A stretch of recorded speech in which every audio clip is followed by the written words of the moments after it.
exam မှာ space ပုံနေတဲ့နေရာတွေကိုဘယ်လိုဖြတ်မလဲ space ပုံနေတဲ့နေရာတွေကိုသူကဘယ်လိုပြောလဲဆိုရင် data clean လုပ်တယ်လို့လည်းပြောပါတယ်ဘယ်လိုပုံစံမျိုးလဲဆိုရင်အခုဒီမှာကျွန်မကနာမည်လေးတွေရေးထားတယ်အဲ့ဒီနာမည်လေးတွေရဲ့အလဲကောင်မှာ space bar လေးတွေပို့ပြီးတော့ရေးခဲ့နေတာဥပမာဆိုပါစို့ဒီမှာ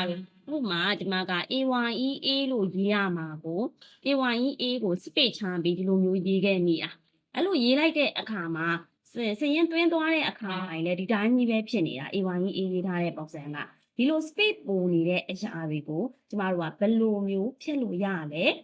ပုံမှန်တိုင်းဆိုရင်တော့ဒီနေရာမှာ click ချဒီ space တွေကို back space နဲ့ဒီလိုမျိုးတွေဖြတ်နေရမှာအဲ့လိုမဖြတ်ဘဲနဲ့အကုန်လုံးတစ်ခါတည်းဖြတ်တဲ့နည်းပြောပြပါမယ်ဒါဆိုရင်မိမိစရင်ထဲမှာရှိတဲ့ဇယားအကုန်လုံးကို select မှတ်လိုက်ပါမယ် select မှတ်ပြီးသွားရင်ဘယ်နေရာလေးကိုသွားရမှာလဲဆိုရင်ကျမတို့ home tab ကိုသွားရပါမယ်home tab ကဒီနားမှာ find and select ဆိုတဲ့နေရာလေးရှိတယ်ဒီနေရာလေးကိုနှိပ်လိုက်ပါပြီးရင် find ဆိုတဲ့စာလေးကိုရွေးလိုက်ပါ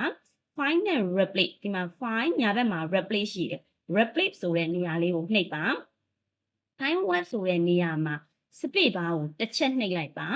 replace with မှာကြတော့ space တွေဝင်မှာဆိုလို့ back space လေးနဲ့ခဏဖြတ်ခဲ့ဒီမှာဘာမှမထားဘူးလို့ပြောချင်တာဒါဆိုရင် find web မှာ space တစ်ချက်နှိပ်မယ်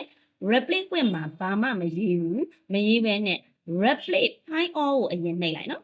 find all ကိုအရင်နှိပ်လိုက်ပြီးကကြမှာ replace all ဆိုတဲ့နေရာလေးကိုနှိပ်လိုက်ပါဒီမှာစုစုပေါင်းနေရာက6နေရာရှိပါတယ်လို့သူပြောသွားတယ်ပြီးရင် okay လေးနှိပ်လိုက်ပါ